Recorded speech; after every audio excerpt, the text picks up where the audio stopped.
Hi, it's John Cunningham to give you this week's update on what's happening in the world of real estate, particularly in relation to landlords and the COVID-19 crisis. I want to give you a bit of an update on what's happening in the marketplace and see how that's tracking, as well as looking at what's happening in the space of land tax support and landlords insurance. So let's have a look at what's going on in the rental market right now. It's been an interesting couple of weeks. We've seen our average days on market double in the last 3 weeks. But we've still leased 38 properties in the last 4 weeks, and I think it was 11 last week alone. So that's a pretty positive indicator. We're doing private viewings, over 90 private viewings in the last week alone. So we know that things are happening. People are still moving, and that's a really positive sign. So let's have a look at what's happening in relation to the government support package for tenants and landlords. So there is a bit of confusion around the 60-day moratorium and the 6-month moratorium. I'll try and clear that up a little bit for you so you understand it better. So the 60-day moratorium, the key points are that it includes 60-day stop on landlords issuing termination notices or applying for eviction notices through the tribunal due to tenants' arrears. Now, where tenants are financially disadvantaged by COVID-19, these tenants must prove that they have been a reduction of household income to the tune of 25% or more to be eligible. So that's an important thing, that we have to understand exactly what a household makeup is. A landlord is required to negotiate a rent reduction with the tenant in good faith in the first instance. It can only seek to give a termination notice or apply for an eviction after the interim 60-day stop.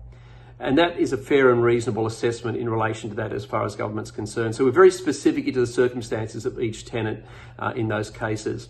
All tenants who are not impacted by COVID-19 are expected to honour their existing tenancy agreements, including paying all rent and charges in full. And what's interesting to date, we're about 11% of our tenants have requested assistance so far.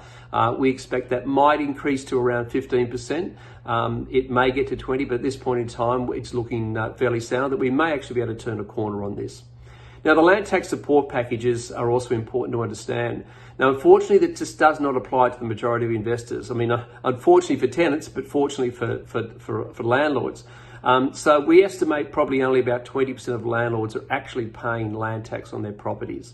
So this support package includes a reduction of up to 25% of the land tax payable on a parcel of land in the 2020 tax year. Now, what that means is that if a tenant is suffering from financial distress as a result of COVID-19, and you have reduced the rent to meet that 25%, you will get that rebate from the land tax for that tax year. So it's an important thing to make sure the two marry up. Of course, that doesn't stop you as a landlord offering the tenant more if the hardship determines that, but that will be a case-by-case basis. And on that front, if you are paying land tax, but we're unaware of it because we are paying land tax for majority of our landlords that it's applicable to, but if you are doing it, please let us know so we can help guide you through that process if your tenant has been affected by COVID-19.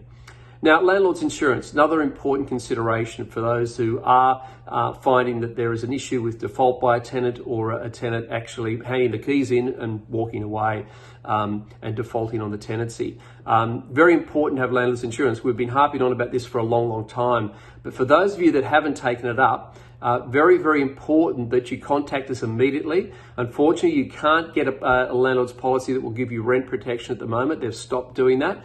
But it's very, very important that you actually have the policy to protect you for public liability insurance, as well as the contents of your property. And we have been supplying a lot of information around this. So if you don't have that policy or you're unaware, please contact your property manager and make sure we can arrange that for you as soon as possible. Now, also, our tireless property managers have been working away feverishly for the last month, putting in the extra hours to look after our landlords and tenants. And so please be patient with them. They're really trying their hardest to make sure that everyone comes out of this in one piece. But please contact them if there's anything you need to get a little bit more information on and understand what's going on. But right now, very important to understand that we are doing our best to help both our landlords and tenants navigate this space. We are recommending to our landlords that they do most of their negotiations on a month-by-month basis. We know that the JobKeeper program kicks in on the 1st of May, and that will make a difference to a lot of tenants who are suffering financial hardship, and we will be renegotiating a lot of deals at that point in time. So, main message, stay safe, take care, Observe social distancing. The more we do it, the quicker we'll get out of this. And we're staying positive for a good exit back to some level of normality, although we probably understand that it's not going to be the same as it ever was. But we're here to help, and take care, and we'll see you out in the Cunningham's community. Thanks again.